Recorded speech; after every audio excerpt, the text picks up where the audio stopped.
Інститут екуменічних студій Українського католицького університету у співпраці із фондом Конрада Аденауера за підтримки Євангелічної церкви Німеччини та участі Екуменічного інституту католицького університету в Парижі запрошують до участі у міжнародному суспільному форумі. З 3 по 7 жовтня 15-й екуменічний соціальний тиждень «Мандрівна ідентичність. Осмислення сенсів та цінностей». Війна в Україні ставить перед нами важливі питання. Хто ми? Куди ми йдемо? У що ми віримо?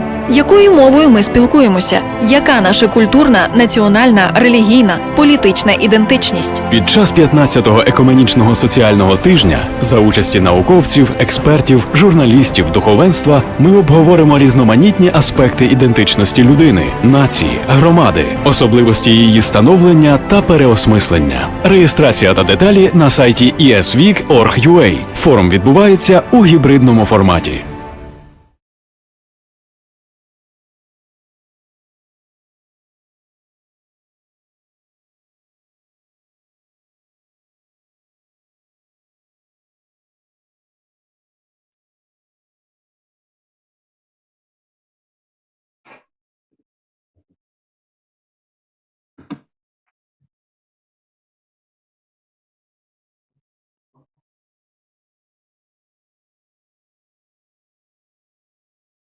Yes, for English translation, please select interpretation where you have list and select English from there.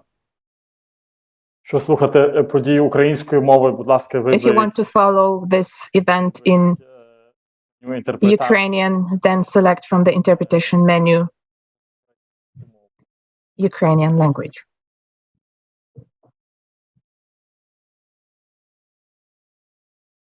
Іро, Тарасе, ви мені дасте знак, коли почати. Окей, ще трошки чекаємо.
Добрий день, слава Ісусу Христу, від імені Інституту екуменічних студій і від імені Hello, glory to Jesus Christ. On behalf of the Institute of the Ecumenical Studies and on behalf of our partner, Konrad Adenauer Foundation, I am glad to welcome all of you on this panel within the framework of the Ecumenical Social Week, and it is dedicated to the topic of diaspora. присвячений темі The Social Week is dedicated to the topic, as you know, wandering identity is our umbrella topic, and we would like to investigate Recording in progress. this wandering element of the identity. Church is always wandering. Christ was a wandering and itinerant preacher. Apostles crossed around the world.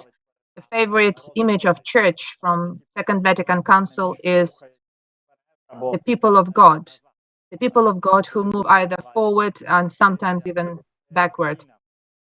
Ecclesia peregrinas, this is how they call it in Greek, wandering people.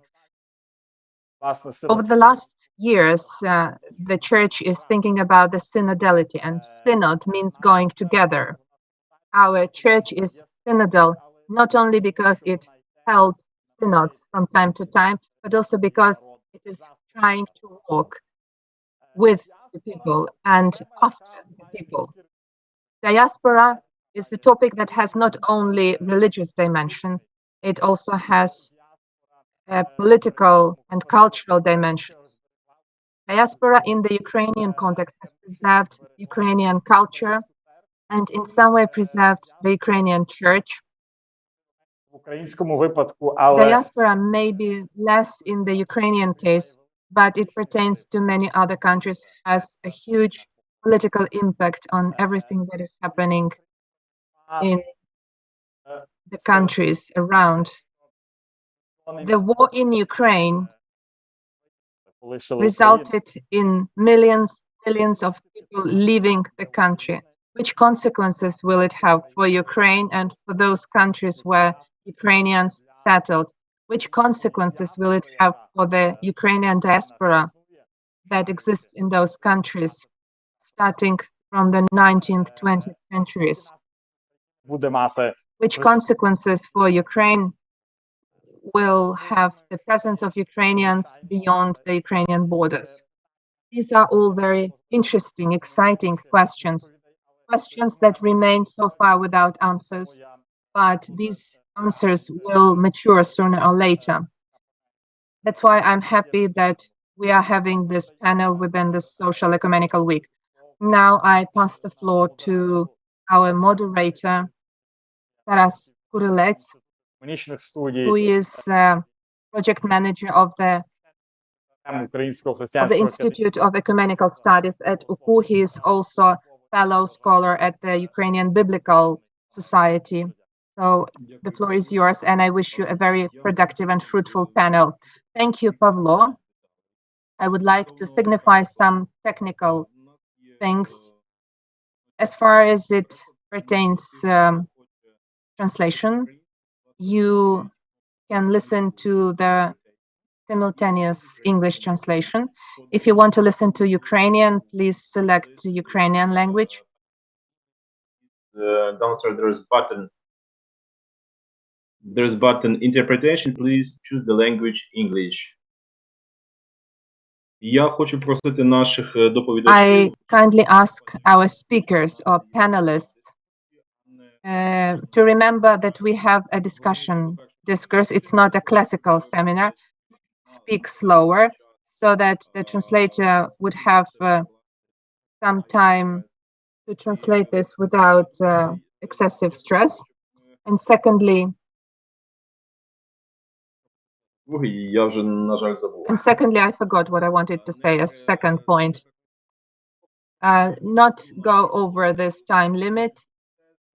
These are our introductory notes, and 10 minutes should be enough to present the main thesis. And the second thing, I remembered what I wanted to say.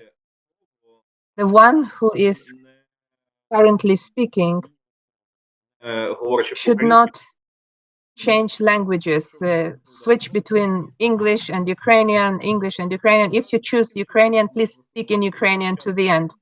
If you speak English, please finish in English.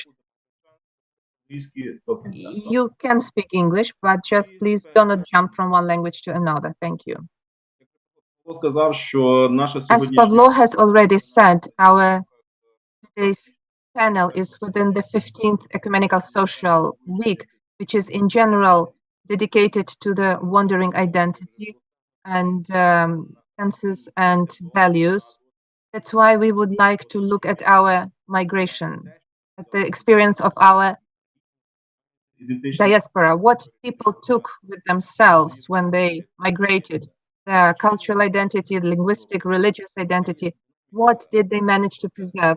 Which factors played key role in this or another process? національної ідентичності разом To preserve national and religious identity in the process of assimilation, because the process of assimilation is inevitable. You cannot avoid it. That's why I would like to pass the floor first to someone who has worked on this. It's Anatolii Babynskyi. The floor is yours now. You will be the first one to speak. Please switch on your mic. Дякую дуже, слава Ісусу Христу. Thank you. Glory to Jesus Christ. I did not think I would speak first. I thought I would first listen to some wise people and then just say something from myself. моя зустріч зараз. Unfortunately, Bishop Borys has a meeting with Cardinal Dolan. This is a very significant visit. That's why you have your word first. І я би хотів, можливо, Then тоді I would like to follow up with the introductory word як от зберегти spoken by Taras, how to preserve and at the same time get inside the culture, get encultured. I think this is one of the most complicated questions that is accompanying any diaspora, starting from the first Jewish diaspora у різних причин, так, that розселяли due to various circumstances settled over the territory of the Middle East or Roman Empire. And of course, they did get encultured, they get dissolved, because we all know this Septuaginta translation or translation of the 70. It's clear that these were already Jewish communities who were struggling with reading in Jewish, and they needed Bible in Greek. On the other hand, these these communities were very creative, and the synodal Judaism is something that was born by diaspora in diaspora. One cannot say that these processes are black and white. This existence in diaspora has its own great opportunities, but there are, of course, some losses inevitably. Speaking about the Ukrainian diaspora, this dialectics between the preservation of identity and assimilation, всередині цієї спільноти. this goes on as a discussion within the community starting from the 20th century, or maybe even starting from the first communities that were formed in the environment of Ukrainian migrants. We can see that now when we speak about the context of the Ecumenical Week and religion and church, for the first migrants, the preservation of their identity was very much connected with the church. They write their letter to Metropolitan Beirut saying, "We want to pray the way we did it at home." This is something they tried to preserve. They understood that they could not take everything, but their religious identity, they were struggling for their religious identity. Було певною такою For a nation without state, religion identity was almost half political institution. Те, що їм And хотілося. of course, it encompassed everything they wished to take with themselves. It was spirituality, but on the one hand, these were also elements of national or ethnical identity, Те, що відрізняло because the Eastern Rite is something that differed Ukrainians or Transcarpathians in Polish or Hungarian surrounding environment. And the same pertains to the migrants in the United States. називається But асиміляція. inculturation or assimilation was still there. These are not same. These are different things, but they are still close to each other.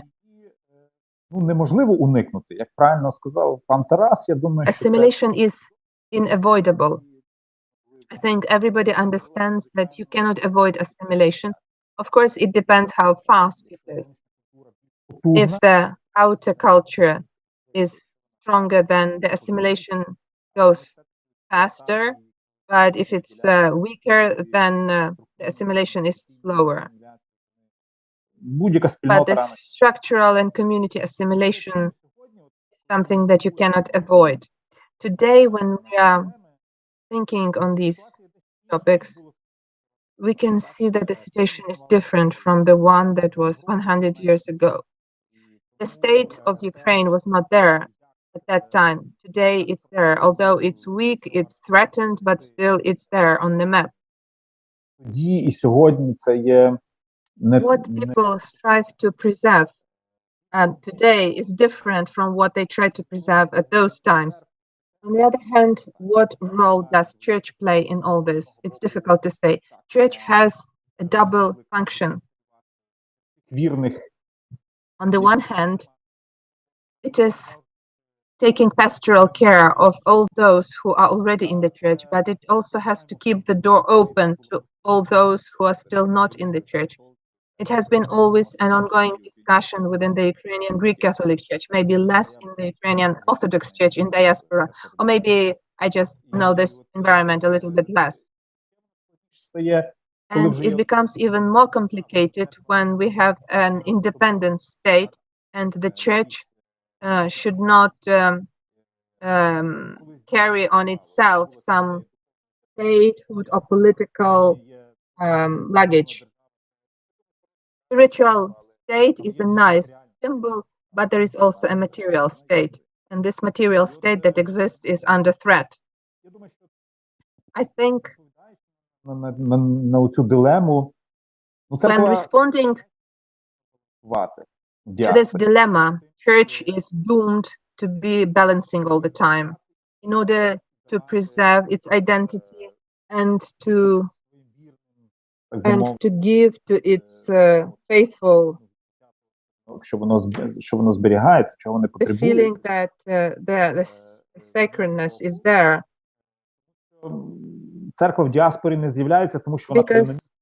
Так, вона the поїхала. church in diaspora does not appear. It went there to have missions because it goes after its people, and going after its people, it cannot help taking care of these people.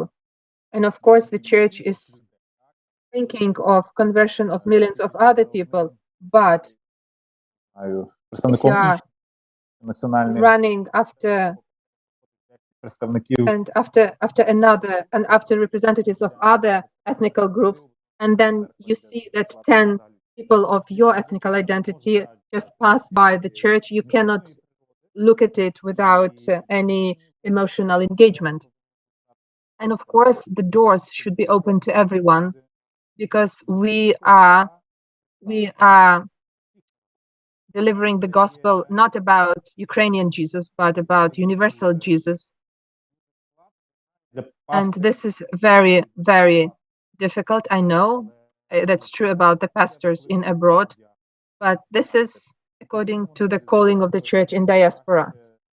Different pastors and priests release this in different way and realize this in different way, but Карма. this is, so to say, karma. it's a karma of Ukrainian diaspora churches. This is where I would probably stop myself. I would better listen to others, people knowledgeable in this topic. Мені здається, Thank you, Anatolii. I think you have touched the core of what we have been speaking about. вона має бути місійною. That's a sort of substitution of the mission of the church. On the one hand, it should have its mission. On the other hand, it should serve its people. In diaspora, we have special environment where church serves to its own people, and then the mission of the church is under question. It's difficult to combine those incompatible things. Now I would like to pass the floor to Dr. Andriy Sorokowski, who has PhD in law. He is representative of our diaspora in the American continent, and he knows this situation from his side, from his experience. Mr. Andriy Sorokowski, the floor is yours.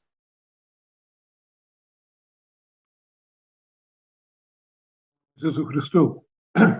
Glory to Jesus Christ. Я просто, I have not prepared any я думаю, я вповні report or presentation, but I absolutely agree with what was said by Mr. Anatolii. I think he has outlined the general situation. I would also underline that today хвиля домінуюча в нашій діаспорі є все ж таки так звана. the wave dominating in our diaspora is the so-called third wave and their generation. I was born in the United States, but it's the generation of the Second World War. Them and their children. Під увагу, що це не було якось неминуче. We have to understand that народного відновлення чи націоналізму, combination of Ukrainian movement, national renaissance and church was complicated before the Second World War, especially. But you know very well this story that the diaspora that arrived to the United States at the end of the 1940s, early 50s, was both very national or nationalistic.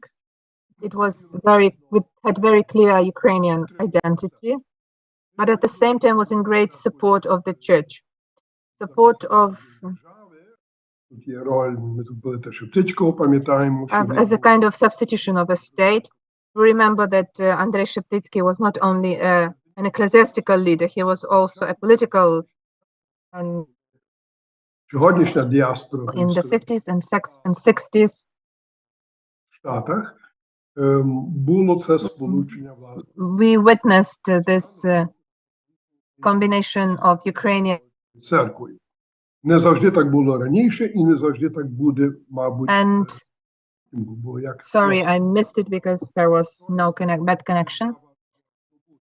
So the state was it was different from the times when the state was already there.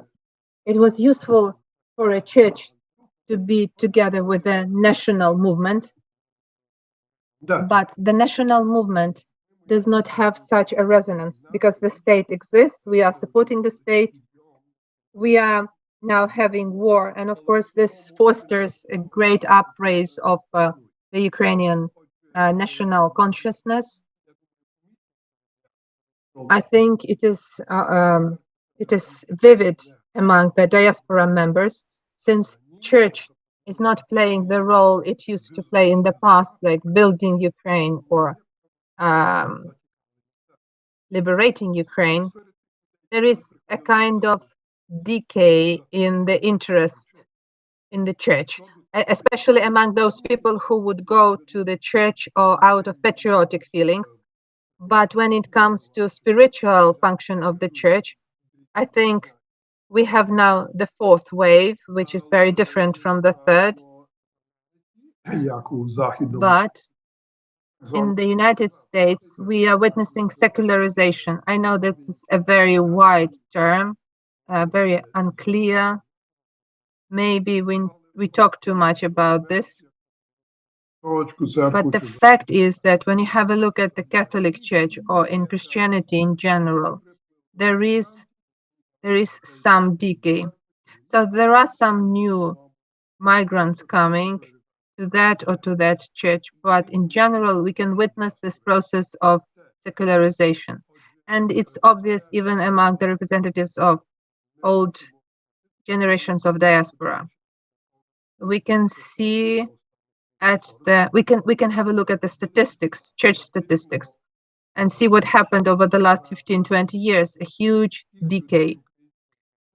If we look at the people of Ukrainian origin who identify themselves like people who have at least something Ukrainian, there is a very small percent, я припускаю, що там теж не but буде.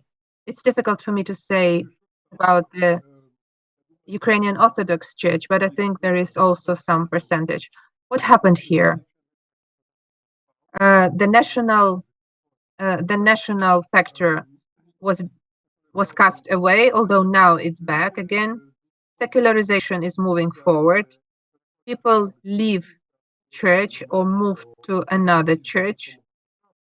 Греко-католики переходять до The латинської. phenomenon when Greek Catholics would settle in the Greek Catholic Church, and the worst thing would be that people leave church in general. Many representatives of my generation do not represent themselves other than just Католики. such as I was a Catholic, I was used as a Catholic, I was raised as a Catholic. And if you ask them, what about now? Why are you practicing now? That would be almost zero. So these processes are not very happy. As for the future, I, as a historian, do not like to speak about the future, but looking at the current processes, I can speak about possible perspectives to be a church of migrants, so people who arrive to the United States from a church, from a certain church, and this is unfortunately not a majority. Especially if we speak about the east of Ukraine, I don't know what situation is there. Or church can be just a church of migrants, as long as they are migrants, 1 or 2 generations. But then they get assimilated, become Americans, and they are subjugated to American processes. Secularization, interest in spirituality without church, interest in some other religions and other religious movements, or simply personal spirituality that is not related to any institution, any particular institution, and so on and so forth. But for how long? But as long as there are new coming migrants from Ukraine, the function of the church will be basically this church for migrants. But as Mr. Anatolii Babynskyi said, the main mission of the church is to spread faith, to spread the gospel. And of course, there are Roman Catholics who are moving to our church. There are people who are not happy with their religion in general, and they also move to our church because they see a wonderful rite, spirituality, and so on and so forth.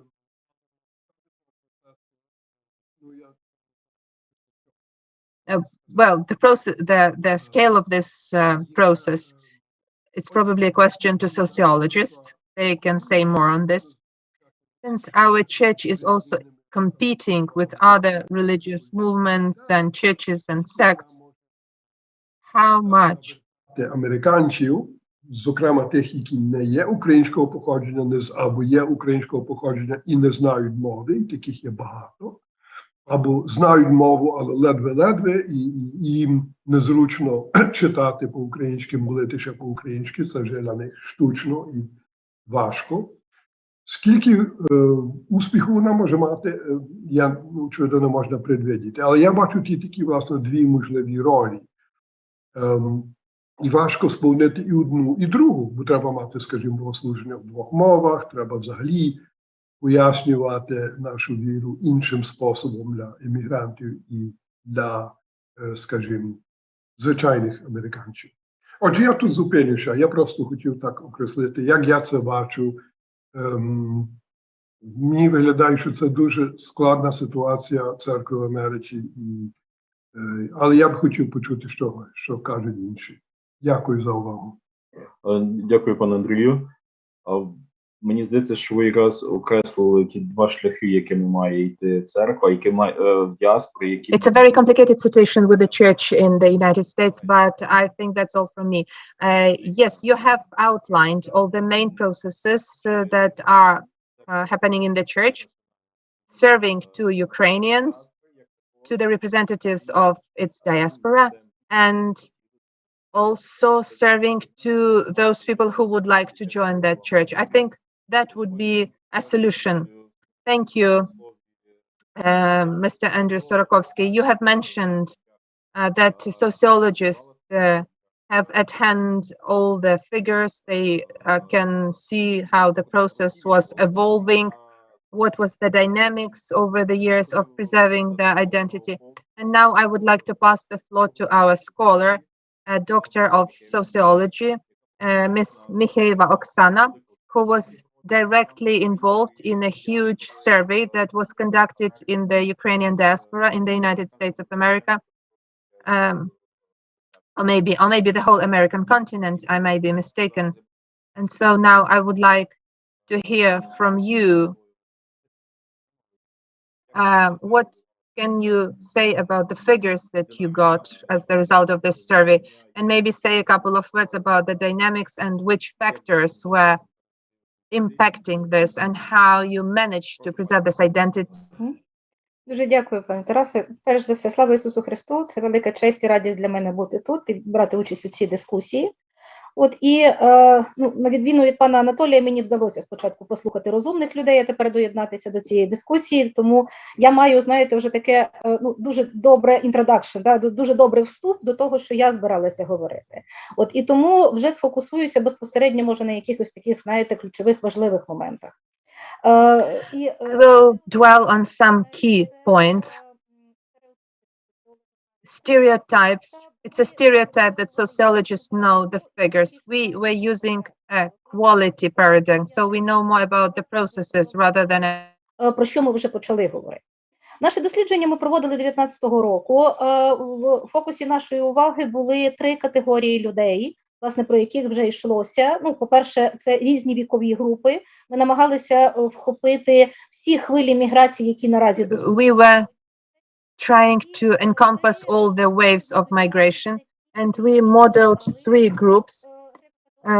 People who grew up in Greek Catholic tradition and continue to be part of the Greek Catholic tradition. Second, those who decided to go away from the church, and the third category of people are those who were converted. So these categories help us to understand why people come to church and why people leave the church.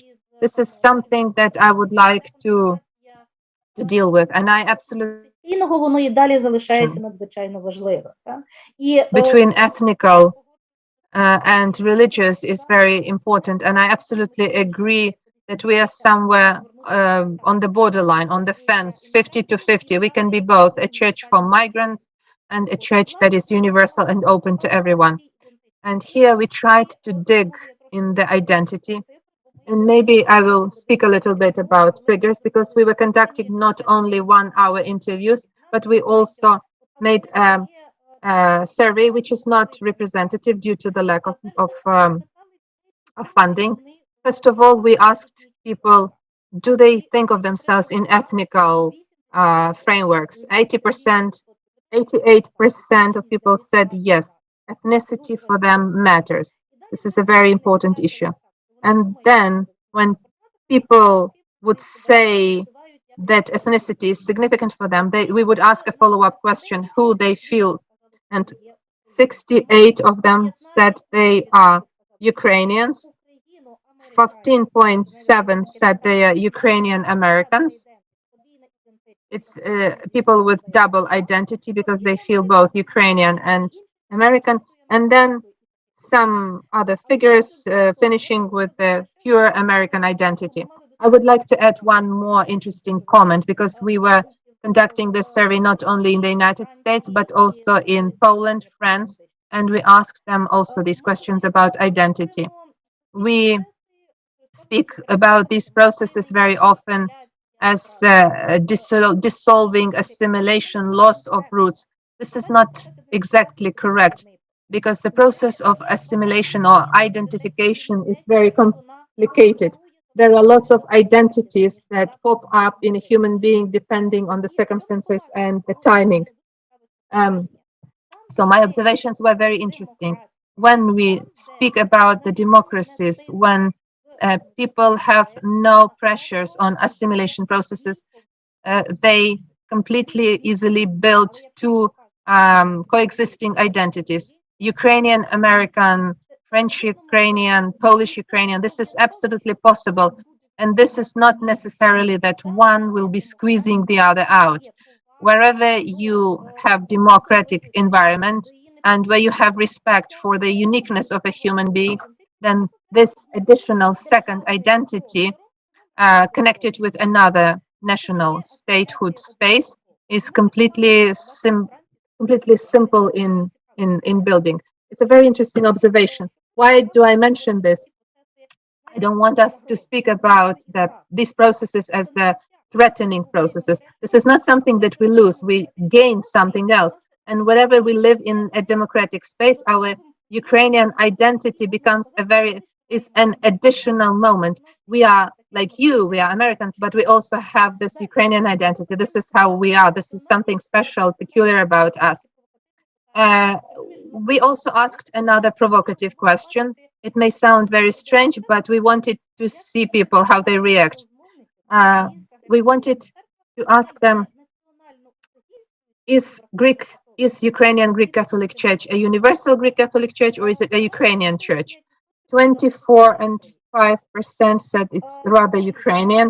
Then 9.2% said it's rather Catholic, but almost 60% said it's both Ukrainian and universally Catholic. And this is to continue what I have said already.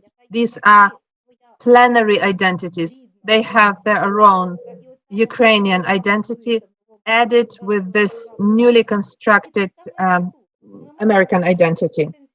So we have a huge potential where people are ready to unite both. I agree that we may go both ways or either ways, but this gives us an opportunity to speak about new identities, not in the categories of losing something or assimilating, getting dissolved, but in the context of ability to unite something that is unique. So preserving what is there. Of course, when we can see people passing by the church who are Ukrainians, and this is a Greek Ukrainian Catholic Church, of course, it's difficult not to pay attention to them, although you may have some strangers, so to say, knocking on the door. And one more remark in the context of identity is the question of language. Because speaking about the United States, there is an offer to have services in Ukrainian and in English. But what processes, what things did we notice? The problem is that among our speakers, there is a request for a clear form. There is a group of people who want to visit only Ukrainian language services, and there is a group of people who visit only English language services. So the second generation of Ukrainians is struggling with speaking Ukrainian, and the third generation may not have Ukrainian language on their tongue at all. But this doesn't mean that they cease to be Ukrainians. But why does this create certain kind of threat? If we are speaking about the preservation of one's special cultural layer, communication does matter, because people go to different services. People who identify themselves both with Ukrainian Greek Catholic Church but they are linguistically divided into two languages. It happens on the level of the parish. The parish offers two languages, and this is the first stage of segmenting of the parishioners. And this is where we should be working, because in this situation, double language service would be the best solution. But people want clear forms, and how to get out of this situation is difficult, and how to create this space more universal and attractive to those people who are ready to come, because we've been speaking about those who get converted, and very often those would be people who are very far from Ukrainian culture, Ukrainian identity, but they speak about the beauty of the temple, the beauty of singing. They speak about warm relations. There are different motives that attract people to the church, and it requires a special wisdom to understand how to preserve everything that is valuable and attractive to newcomers, and how to make it more open at the same time, and attractive to everyone. How to create this open space. Of course, in our research, we also dug into the reasons that do not make this space attractive, because there are lynching practices, there are complicated relations on the level of every parish. But we have to remember that these are things that are doable, changeable, reformable. And we are currently standing at the point when we need to understand that we have to start talking about this on the level of each parish, and on the level practically at all levels, at all lines and levels. We need to start speaking about all these things: who we are, how do we see ourselves in future. Just like Mr. Sorokowski, I am also a historian, so I am also very cautious and careful about future, because we always can look at the problem as at a problem, and also as an opportunity. I would rather look at it as an opportunity, based on the figures that I've mentioned. Oksana, thank you for inserting into us a big portion of optimism at looking at the processes that take place in diaspora. I've talked to many priests in the United States, and they are saying that they have two communities at every parish, in Ukrainian for one part, in English for another part. Sometimes those who prefer English services are not Ukrainians. So less Ukrainian identity or less American identity. And these are the challenges the priests are facing. Thank you. Now I would like to pass the floor to Professor Father Gabriel Hasher, who is teaching in Paris and in Lebanon, in Beirut. He is professor of systematic theology. Lebanese diaspora is also numerous. Lebanese are settling all over the world, in Western Europe and in the United States. And we would like to hear now from Father Gabriel Hashem how it looks from the point of view of the Lebanese diaspora. Maybe there is some specifics. The floor is yours.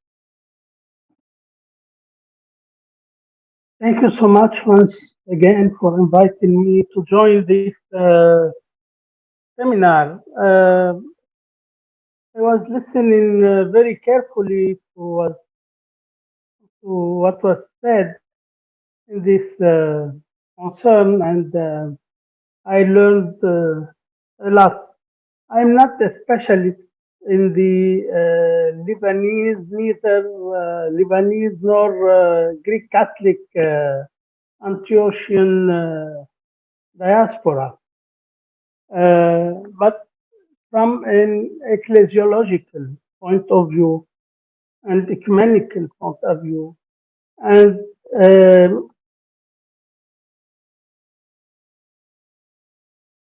starting or departing from the idea of identity through the mission, I would present some ideas and some points that, in my point of view, deserve to be discussed and reflected on. In addition to all the ambiguities that I stated yesterday in my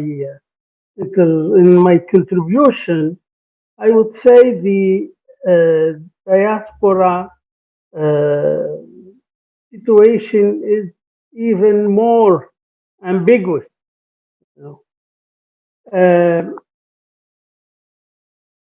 There is no church out of a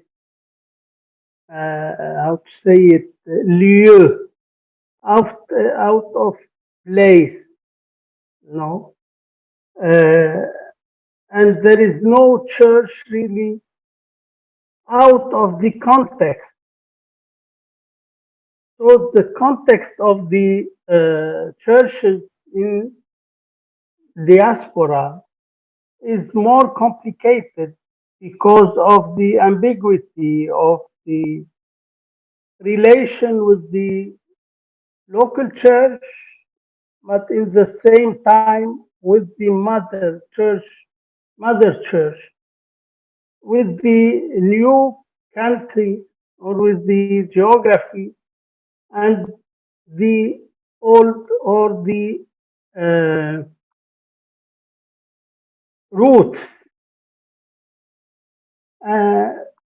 And there is also the complexity of the problem of culture, a new culture. This is why, personally, I think that ecclesial identity, it has to be elaborated with a lot of care in the context of the diaspora. No, what is the kind of relation with the church mother?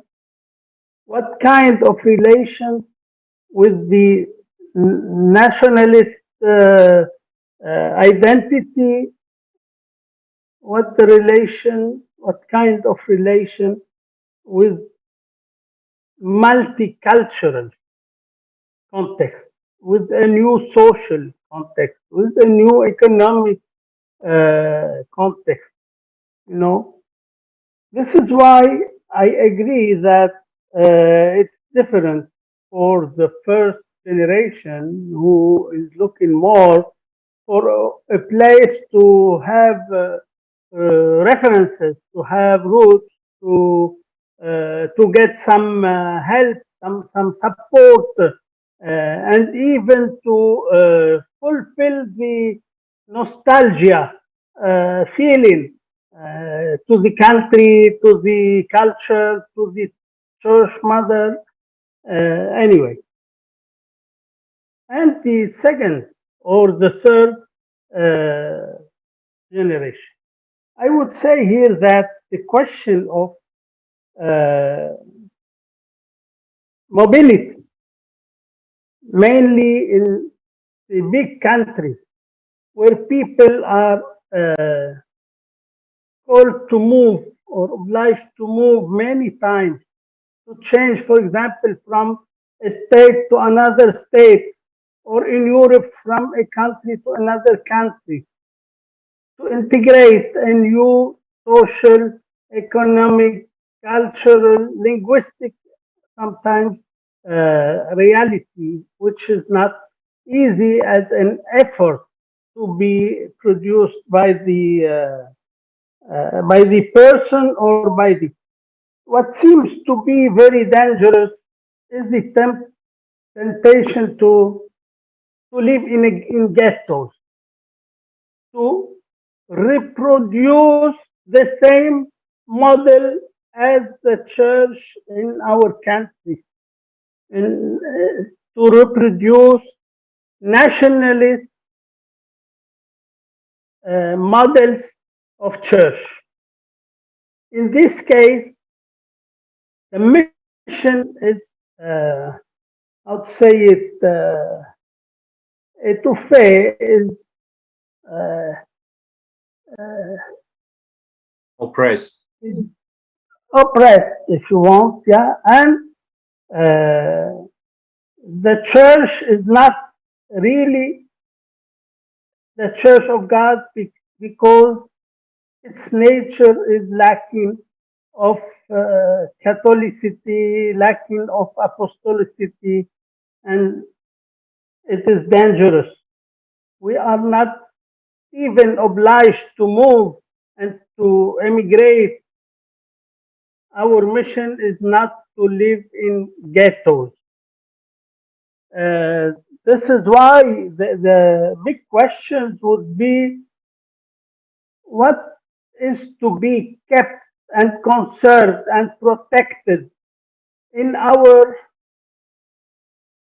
structure, ecclesial structure, in our liturgy, in our, how to say it, manners, lifestyle. It's not anymore about food, about folk, about dance, about celebrations, about vodka, about it's about mission. How to be the church of God with a noble heritage and in the same time with an openness to the mission of the church of God in a place, in a new place, maybe.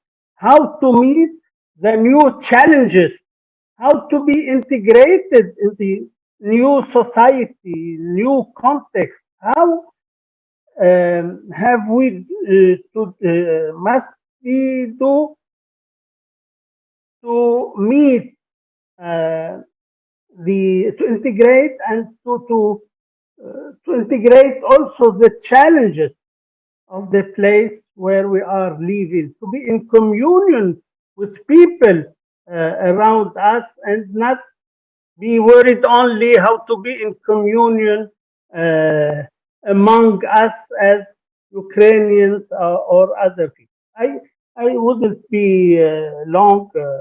I would say I heard, and maybe I have some observation from the European context, but I've heard that the Ukrainian church is the one that it is the most structured, organized, and faithful to its identity in the United States, in Canada, but also in Europe.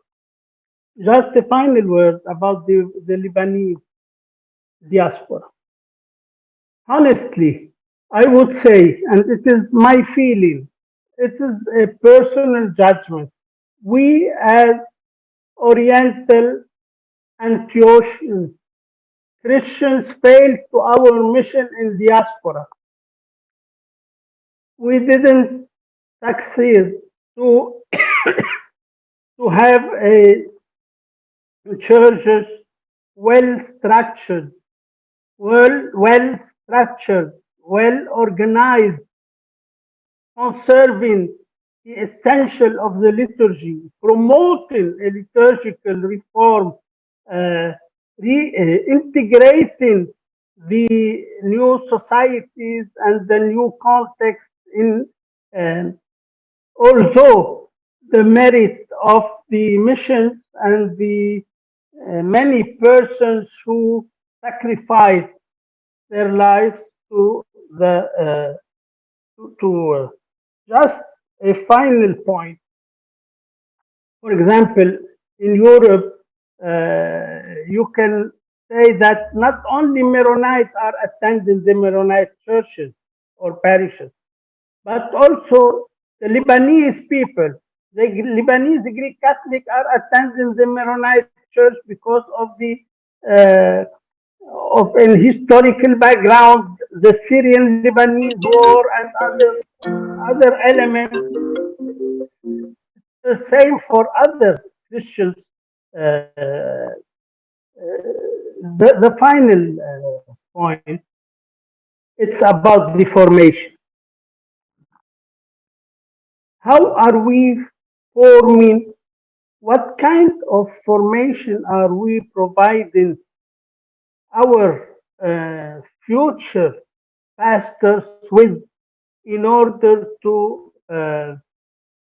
be competent in the service of our parishes, our dioceses in diaspora?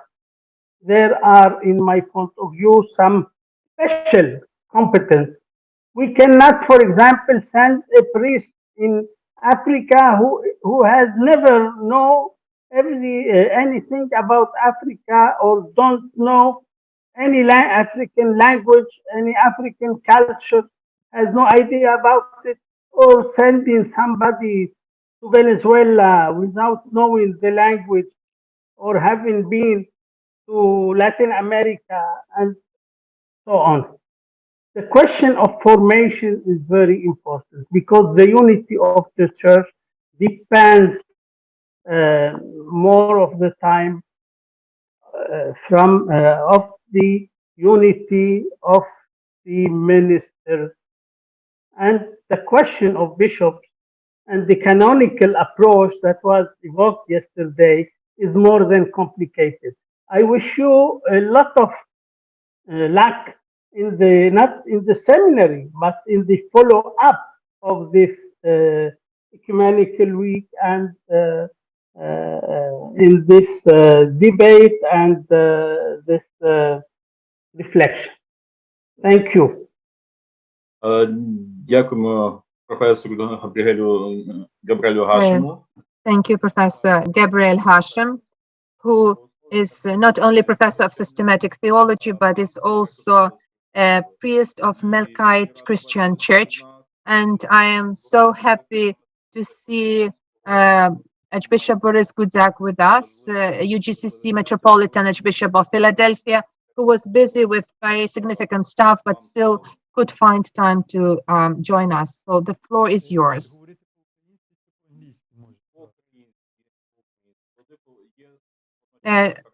Shall I speak English or Ukrainian? You can speak in Ukrainian. We have simultaneous interpretation. I am happy to greet all of you. I apologize for being late. I had a completely unexpected meeting with the Patriarch of Alexandria.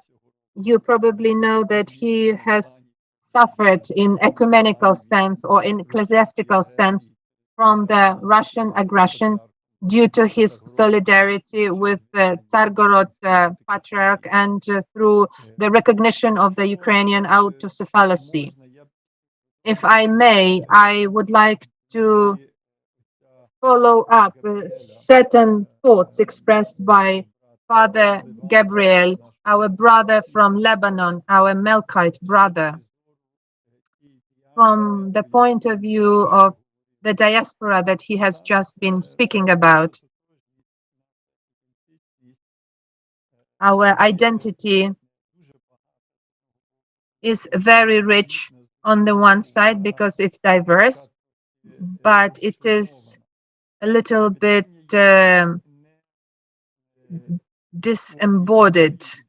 And the issue is not how to create one identity, but how to create a mosaic identity that would reflect reality. And what Father Gabriel says about the integration, certain openness to the reality around us, I think is one of the biggest challenges for us today. If to speak about Ukrainian Greek Catholic Church in America that has been present here over 150 years. We can see that there are already 6 generations and probably 5 different waves of immigration. One before World War I, second after the World War I, third wave after the Second World War, the fourth wave in the 90s, and the last wave, I would say, wartime in Ukraine since 2014. These 5 waves mirror 6 generations present in the US. This process was slower at the lifespan of the first 3 generations, but the 3 last generations is the process of 60 minimum years. The process of assimilation and the loss of Ukrainian Greek Catholic identity is very strong, and it's accelerating every time. We've been losing around 60-80% of our faithful. The Archieparchy in Philadelphia in 1960s had around 100,000 faithful. Some of the eparchy went to another eparchy, farm eparchy, but the fact that today we have only 10-12,000 of the faithful is quite devastating from the statistics point of view. And everybody is silent about this. Nobody is speaking up about this. Before I became a bishop, I was emphasizing this fact. Every time I would have a new archbishop, one bishop appointed, I would write a long letter to him explaining all this stuff.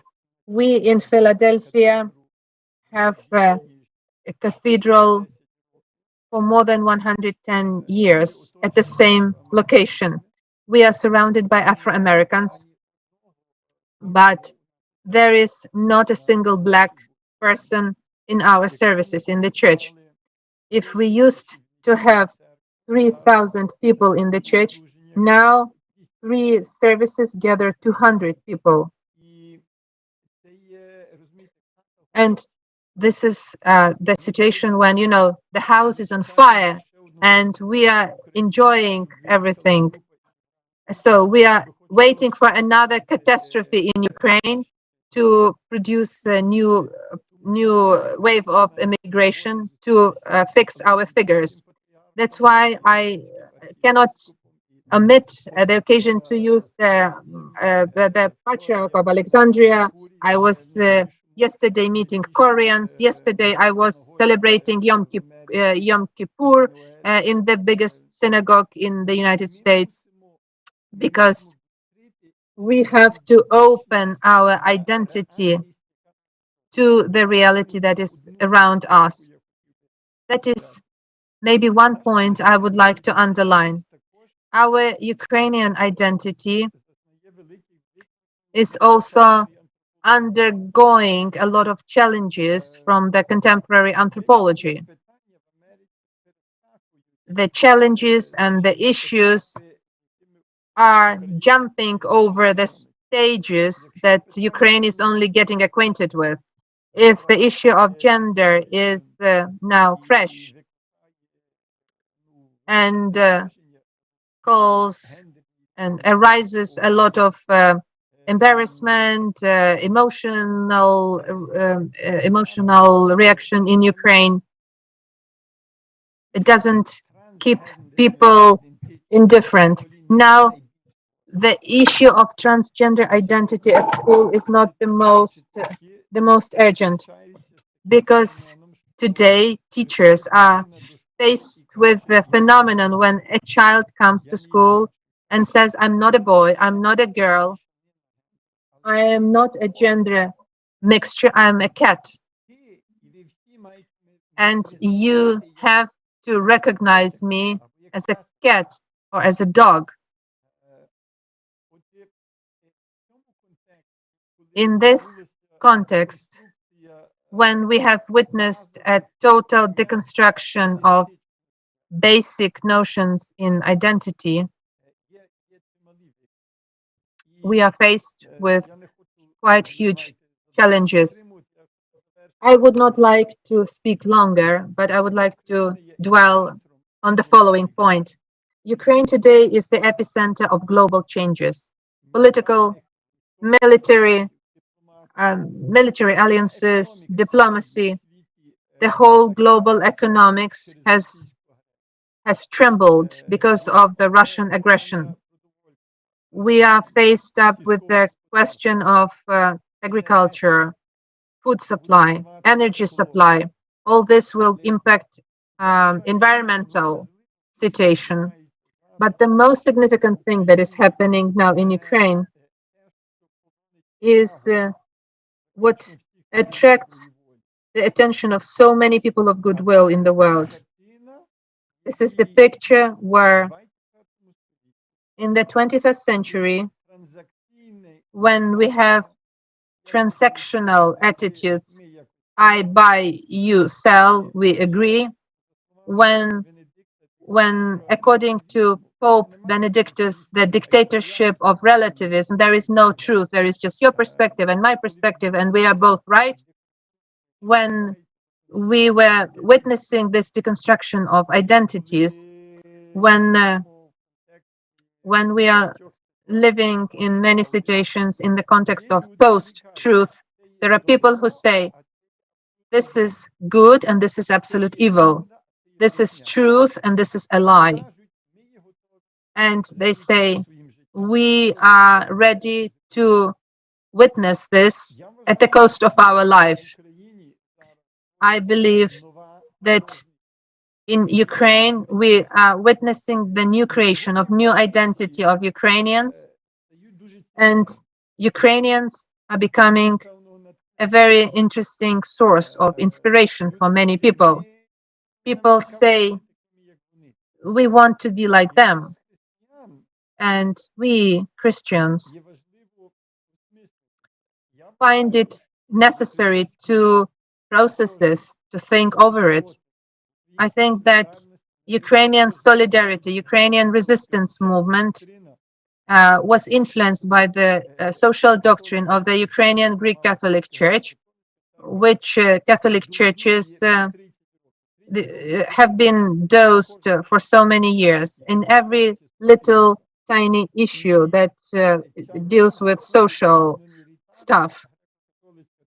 And the Ukrainian Greek Catholic Church has played a very significant role in this process over the last 30 years. It's significant to understand this. It's an example of seeing that we are called to be the salt, to be the yeast, because the kingdom of God is a tiny kernel, and our identity does not have to be totalized. It doesn't have to rule over all the people. We do not need to conquer with this identity. This identity should be staying, shining, and witnessing about the God's love, about the God between people, about mutual respect, about respect to the marginalized, witness even at the cost of one's life. At this time, when everything is questioned, відважні констатації, які in здобувають Ukraine, people constitute very significant statements at the cost of human blood, at the cost of our friends, our colleagues, our friends, former students. And I think that what is happening today is just shocking the world. And if we are Christians, and if we stay faithful to the radical messages of the gospel, this should produce very serious fruit, just like the little kernel in the parable. At least so it looks during my travelings in the United States and in other countries, I come across people who are so much fascinated by Ukrainians. I ask them why. What's the point of being fascinated over Ukrainians? And people don't understand themselves. And when I ask them, I am staying with Cardinal Dolan in his house. Last week I was making presentation before the Ukrainian donors. I was making a presentation together with another priest, and I was saying that now Ukraine is calling everyone to some moral objectivism, that the truth exists, that there is the right and the evil. There are some things that are completely unacceptable for humans, and I think that our identity now should be formed around the truth about love, about our solidarity, and about our shared communion with God and with the neighbor. And the witnessing, the testimony in Ukraine is there, but it also requires cleansing, because it may be also it may also grow into a kind of exclusivism. We are Ukrainians. We are fighting. Yes, we do. We are fighting with the enemy, with the evil, but our hearts and our existence is meant to be opening, so that the cathedral in Philadelphia would be visited by Afro-Americans. And no isms should be as hurdles. No fascism, no communism, no nationalism, no racism should burden our identity given to us by God. The identity that Jesus Christ is calling us to.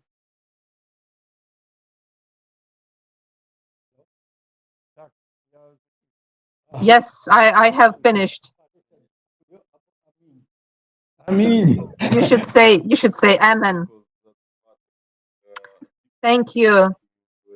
Thank you, Your Grace, for these two wonderful perspectives that you opened to us. First, that Ukraine, at a very high price, is becoming a source of new senses through blood, through suffering, but it's a source of new senses. On the other hand, we should not be closed in this, as Reverend Gabriel said. We should not be closing in our ghetto, but to transcend it, to transfer it to others, so that for others it would be attractive as well. Thank you for your, I can't say that it was a kind of presentation, rather for thoughts that you shared with us.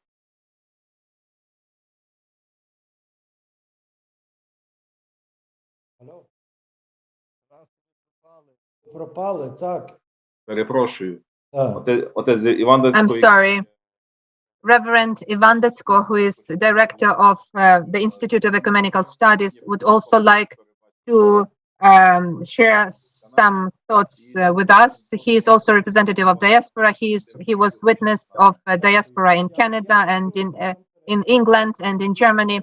Thank you. I would like to greet everyone. First of all, glory to Jesus Christ. I know more or less everyone here, but I am especially glad to see my old colleague, Dr. Andriy Sorokowski, with whom I have not met more than 3 years. May you be blessed. I believe in our cooperation and I believe in future. I would like to concentrate on two questions, on two issues.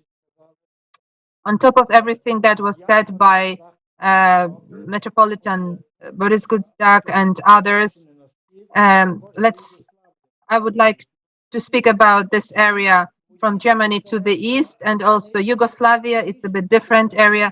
My observations over Canadian and American diasporas, because in Ukraine, they like to say North American diaspora. No, these are two different things. Ukrainian diaspora in Germany started at the end of the 19th century, at the Kaiser times. Remember that before World War I, apart from England, Germany was the most developed industrial country. Krupp and many famous companies emerged. The firms that the companies that produced armored vehicles, tanks, and Ukrainians went there to work. After the First World War, there was again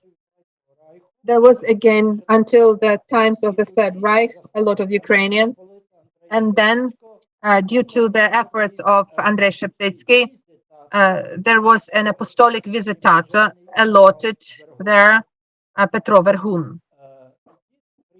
He is blessed now. Also, our priests from Galicia would come there to serve the faithful. With the outbreak of the Second World War, and I will use here Nazist terminology, on the territory of the Third Reich, there were up to 2 million of Ukrainians. Even today, we are speaking about 1 million of Ukrainians due to the warfare in Ukraine. And my parents were also transported by Nazis. So the 22nd of June was the beginning of the war in the Soviet Union. But my parents were just taken from the village.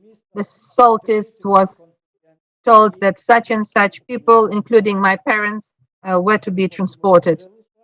They got later married in Berlin in 1945, in January. So everything they got as presents for their wedding disappeared. So we were born in Britain, and that's why I appeared in Britain, near Manchester. That's where I and my brother were born. But Stalin requested repatriation of all the Ukrainians, and around 1.5 million of Ukrainians had to return.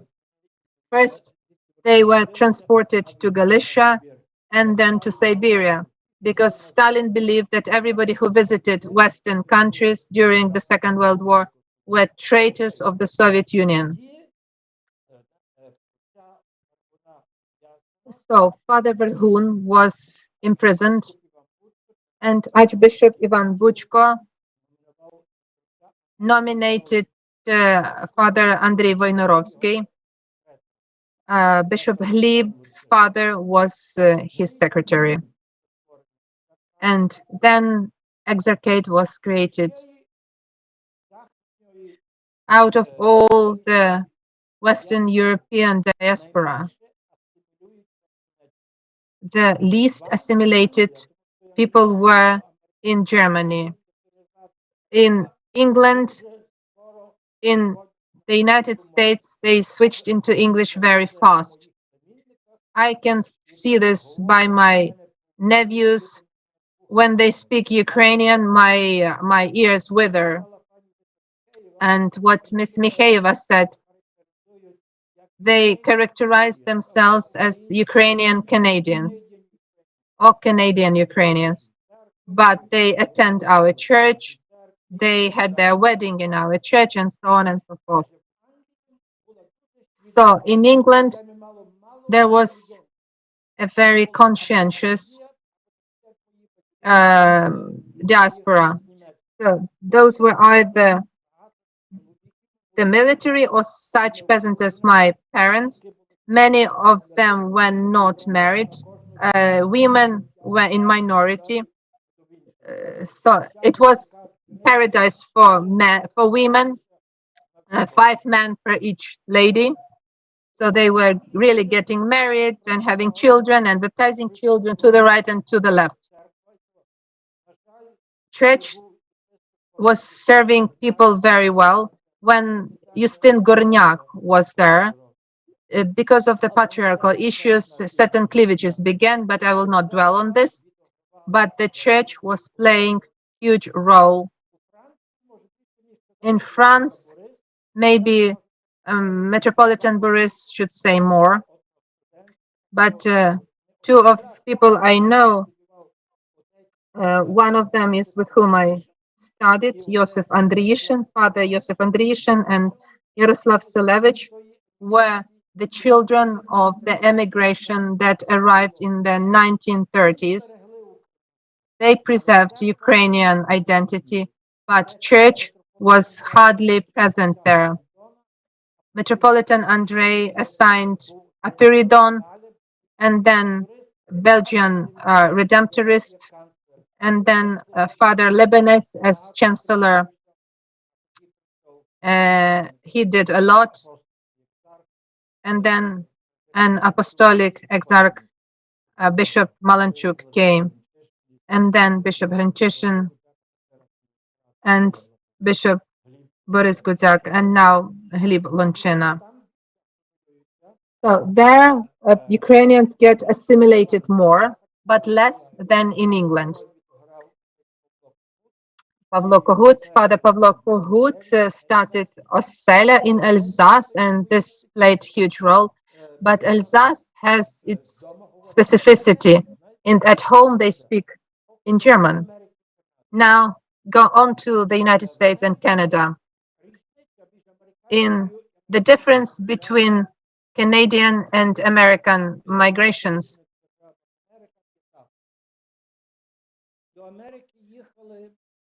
people went to the United States, those who were not invited, people who wanted themselves. In the 90s of the 19th century, Canadian government, through London, because it used to be London Dominion, yet it was still a colony, they addressed a government in Vienna to send Ukrainian peasants, and Canada was giving in Manitoba, Saskatchewan, and Alberta 10 hectares of land, and also paying $10. So Ukrainians started coming since 1897. They were invited. And can you imagine, for a Ukrainian peasant, he used to have just a little bit of land, and now he is granted free 10 hectares of land plus $10. Those were not ready-made agricultural land. Those were forests that had to be changed into cultivated lands. The second difference is that America was always with this melting pot policy. You come to the United States, you can be whatever, Ukrainian, Romanian, Italian. Now you become an American. Canada was always conducting at least two nation policy, two identity policy, at least English, French. And then Justin Trudeau introduced the policy of multicultural Canada. If you want to get into government, you need to know English. But if your ethnic group is strong, you can have your own schools, gymnasiums in Ukrainian. And we had this in 3 languages, in Toronto, in Alberta, in Edmonton, and so on and so forth. These are huge differences. We started to get anglicized. That's what I said. When I speak to my nephews, I feel like my ears are withering. When people started to have radio and television, before that, they would sit in the evening in the groups, tell stories to each other, or reading newspapers, and they would speak Ukrainian, but then radio appeared, and then television was almost killing families because everybody was watching different channels. This is for cooking, this is for agriculture, this is for children, and stuff like that. So I still knew people who arrived before the First World War, and they were speaking old Galician version of Ukrainian. Now people get assimilated very fast. So how these fifth and fourth generations waves appear, we shall see. Church was always following the people. We have a huge difference between Brazil and Argentina. Father Basilians came to Brasilia at the end of the 19th century, at the beginning of the 20th century, and we can see that Ukrainians preserve their identity stronger than in Argentina. So in general, the church plays a huge role.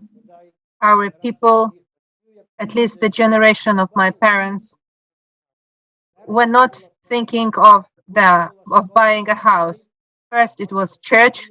Second was summer, Saturday or Sunday school for children.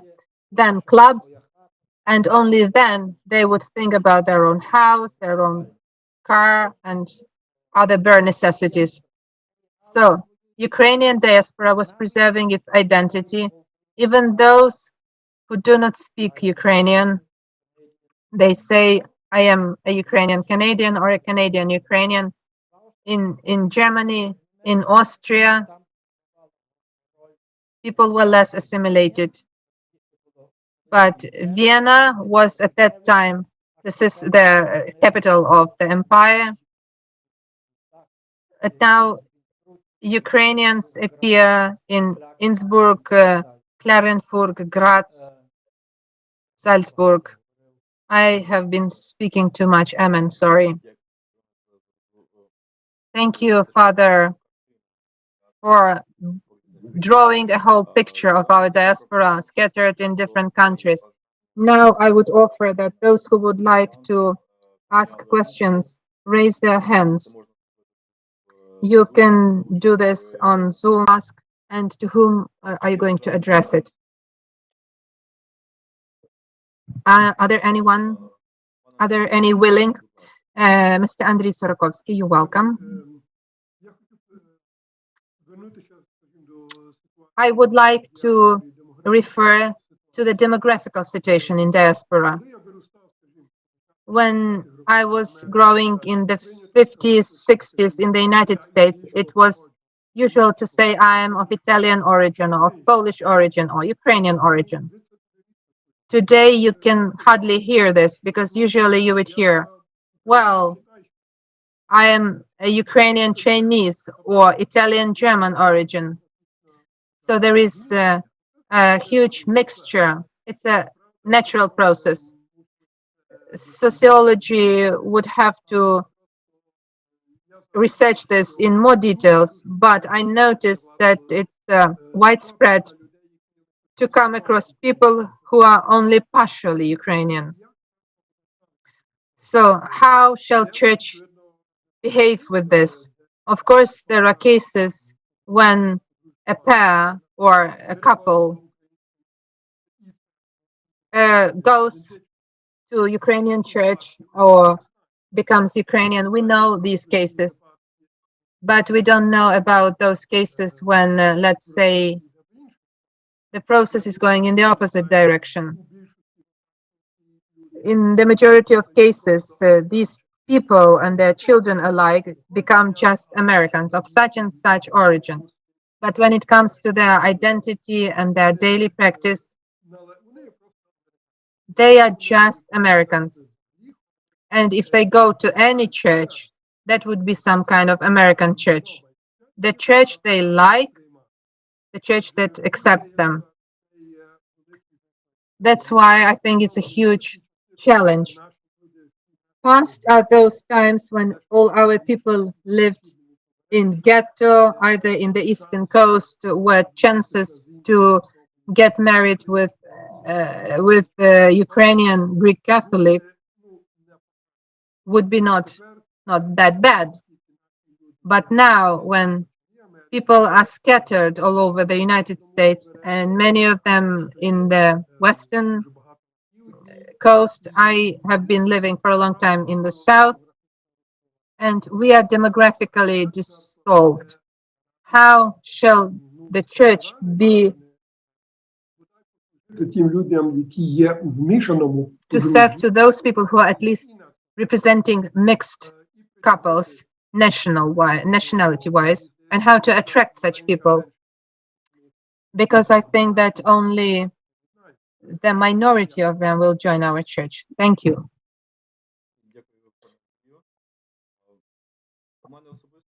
Thank you, Mr. Sorokowski. I also have a question, most probably addressed to Metropolitan Borys and Mikheeva Oksana, who investigated this issue. You pictured the situation that the amount of people representing Ukrainian diaspora in the US is dwindling and catastrophically dwindling. In what way does this happen? Are they losing Ukrainian Greek Catholic identity but still remain Christians and become attendees of another church? So this is the process of assimilation you cannot stop?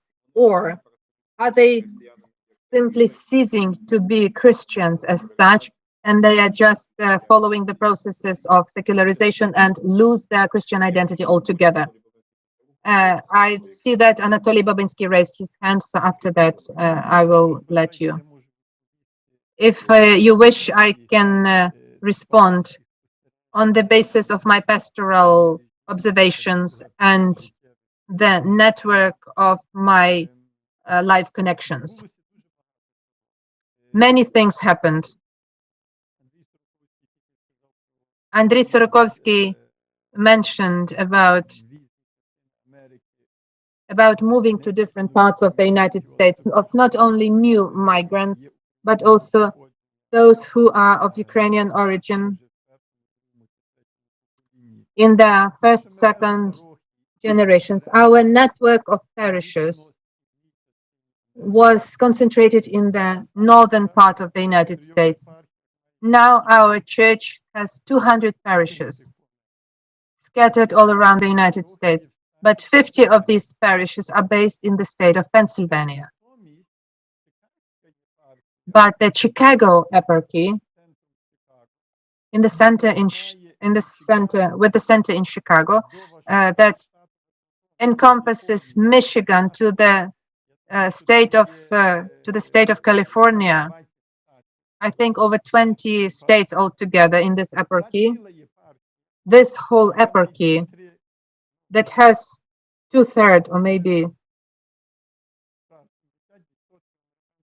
70% of the American territory, because together with Hawaii and Alaska, has only 45 parishes. So our network of parishes is not covering the diversity and the diversity of Ukrainian settlement in the United States. That's one point. The second point is many of our people lost Ukrainian language. And that happened in the 60s and 70s. So in the 80s, 80 years after the arrival of the first migrants, we were switching from Church Slavonic into Ukrainian and into English. There were lots of discussions around languages. I remember it from my childhood.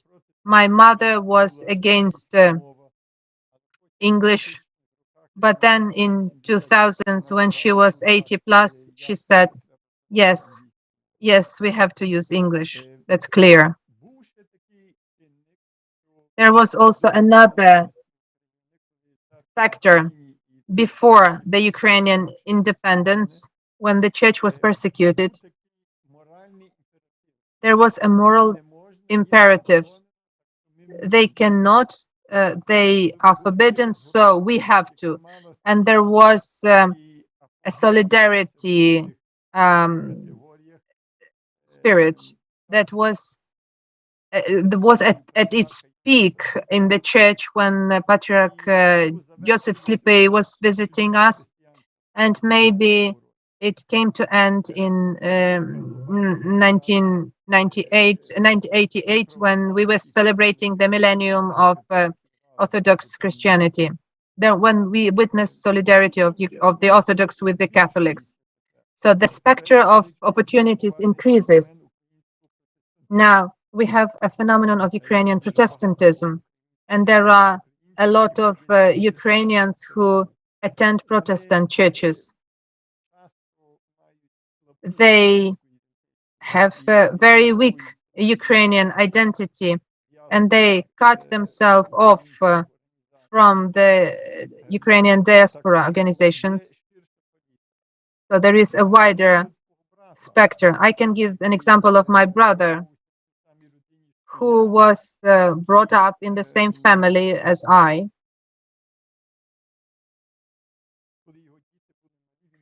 When his children were small, he is married to the member of our church. They speak Ukrainian. Children speak Ukrainian. They were attending Saturday school class, but my brother with his wife is not traveling 40 minutes to the Ukrainian Greek Catholic parish, but they travel to the Roman Catholic parish, which is 5 minutes from them. So proximity is one thing, closeness. So they are happy to have a much shorter liturgy. And number three, and less formalities pertaining to clothing. I am explaining, I'm not assessing this so far. In all this, we can see that secular tendencies play their role. Scandals of abusing children have distanced many Catholics from church. Although these cases were not numerous in the Ukrainian Catholic Church, there are just occasional cases.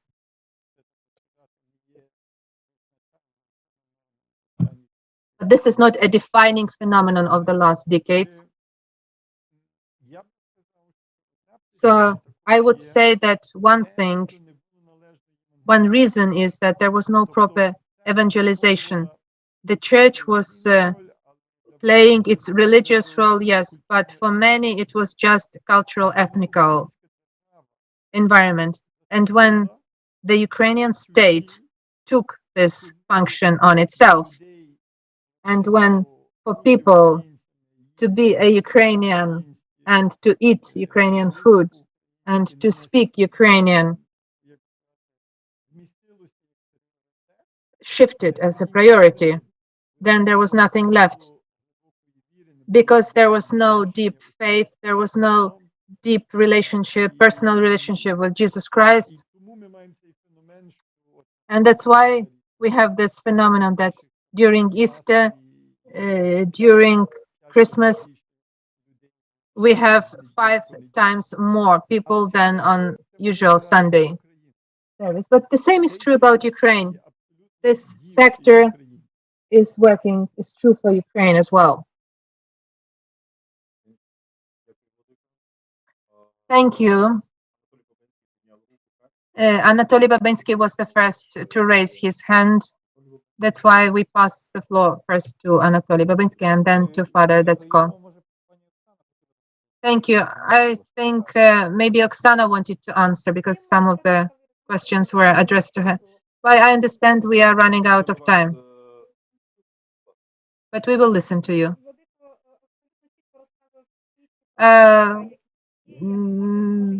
His Grace has explained everything correctly because we were trying to go deep into this issue. I maybe will react to what Mr. Andrei Sorokowski said about family. Everything depends on how they work with families, because we were interviewing some mixed families, mixed couples, their model of relationship is very well reflecting the processes in the family in general. In democratical societies, egalitarian partners are something that is very usual. And this egalitarianism is reflected in spiritual sphere. So they were agreeing on the level of family. If they belong to different churches, this week we go to this church and next week we go to that church. And this is how they practice equality. So this is the question how we work with people in the churches. Yes, this is one of the phenomena, one of those phenomena that are secular, and we cannot avoid this. What we also revealed during this service, it's the relation between parents and children. Children often attend church because parents do, but they are not touched by this. And as long as the parental pressure disappears, they cease relations with the church. But I'm still optimist here because when we work with these moods of contemporary people, when they say, I ceased going to the church, this is a certain period of time. And if people stopped going to church, it does not mean that they will go back to that church. People who were brought up in this tradition, they may leave, but it doesn't mean that they will not come back. And this means that we have to continue working on these issues. And also what was mentioned by Vladika Borys, why do we have this protest from the young people? Because there are two different discourses in the society and in the church. People go to church with a lot of issues raised by now at times, gender-related issues, political issues. These are problems. How to respond to all these questions? The church should give messages, what to do with this complicated reality. There is also loss of motivation when you have a very tight schedule. Then it matters what time it takes to get to the church and how long the service is. There are more challenges than ready-made answers. People are also getting attached to the personality of the priest, and there is a huge block in our survey. What are the expectations to the priest? A live being cannot meet all these expectations, but these expectations are there. Because when we are expecting something and it doesn't come true, then on the one hand, it's exhaustion for a priest who is trying to meet up these expectations. And on the other hand, it is disappointment for the people who are not seeing these expectations met. So how are we to deal with these relations? And also this new way of life is also a challenge. That's briefly how much I could, because I understand that others also want to speak. Thank you. Anatolii Babynskyi was the first one to raise his hand. A couple of statements. From my own observations, because I was able to see Diaspora and I have been observing what is happening in Ukraine. And there is one thing I would like to add at to the topic that was at the very beginning. From my observations, our what we call mission, open doors for others, has its specificity. From what I understand, we see people who are formed Christians and they were not happy with something in other denominations. In America and Canada, from what I see, is a very widely spread phenomenon. Some people stay longer in our church, some go further to look for something. But usually these are people who are Christians. These are not, brand new converts. Not maybe all of them, but at least this is what I have observed. And another thing, Mr. Andriy was speaking about secularization, and Oksana mentioned this. This is a still deeper level that will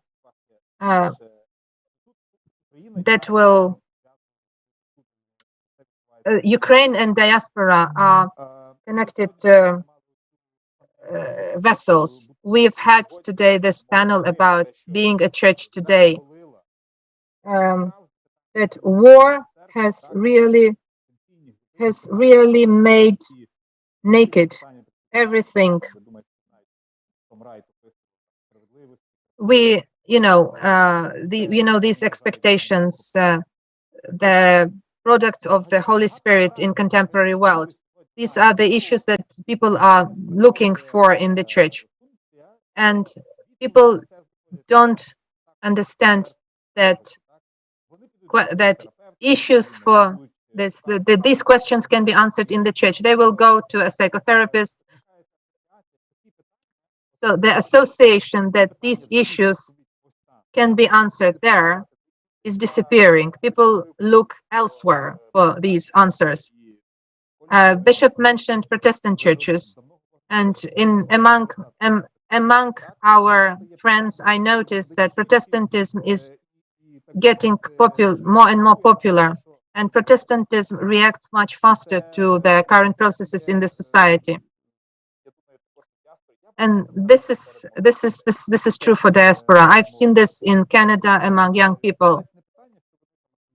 It's not a question of them being assimilated, going to the church or not. They have spiritual issues, but they don't have this click that these issues should be addressed to church. They associate church with something like dead bodies and pilgrimages. To some extent, it's still working, but because of this weak association, they will be looking for true answers, not in the church. So what is Christianity about?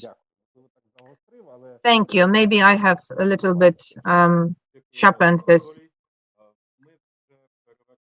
Unfortunately, we have run out of the allotted time, and we don't have time. That's why I would like to kindly ask Father Ivan Detsko and Father Yaroslav Tsarek to speak only 1 minute. I sign under everything what Vladika Borys said, because he now knows more than I do. But I would like, in my view, the reason why our people cease attending church is the validity of church people. God, yes. Church, no. I say yes to God, but I say no to the church or to the people of the church. German Christians were very generous, and we were using this generosity. Now people leave church and don't pay the so-called church tax because they don't see this validity. But it's not only because of the scandals, it's also because many priests are preaching one thing and living a different thing. There is an English proverb, practice what you preach. And what's the use of preaching priesthood without marriage if a priest has 3 lovers? The biggest sin of our priesthood is not women and not alcohol, but love for money. They don't love people, and that's why people don't want to go to the church. The colossal difference between the charisma and the practice, between what they preach and what they practice, is huge. Thank you. Thank you. And Mr. Yaroslav Tsarek, just 1 minute, please. Glory to Jesus Christ. I would like to ask for a following axiom, because I am priest in Brody, Father Yaroslav Tsarek. Maybe this also is true for diaspora. Practically, a way to the communities that are in the parish, or maybe people belong to certain communities, not church-based, but like networks, like Mary's community, Mother's community. These communities form certain duties. They foster leadership activity with those people who are somehow engaged in them. It may be very difficult, charismatic community. Two things. Of course, every community requires a spiritual leader, but every community reveals the activity of people. Our community is the only in Zhovkiv Sokal eparchy. We have 50 men, and I have a huge support from the active practicing Christians, defenders, volunteers, just people with whom we are sharing everything, pilgrimages, joys, funerals. But the leadership should be there. The bishop, the archbishop is with us, and in my heart, I feel that this community of men named by Borys and Gleb, and any activity that is forming morality, community, is very positive, bears very positive fruit. We have at 8 people 60 plus, at 10 service professional choir people 40 plus, at 12 people 30 plus, with small children, families. This is a living community. I'm not boasting with this, but this is there. I think that's the grace of God. Despite of the coronavirus lockdown, despite of the current war, our church is full, and I'm happy that it's true. And I'm happy that God's providence is active.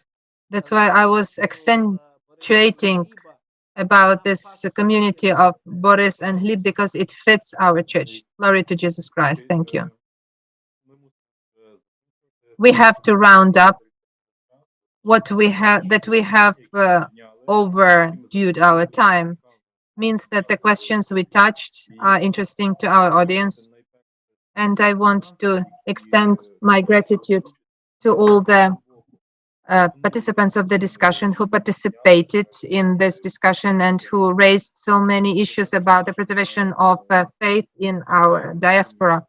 I also want to extend gratitude to our partners, Konrad Adenauer Foundation, the German Evangelical Church, also French Foundation Moderator, that are supporting us, for Solidarity for support.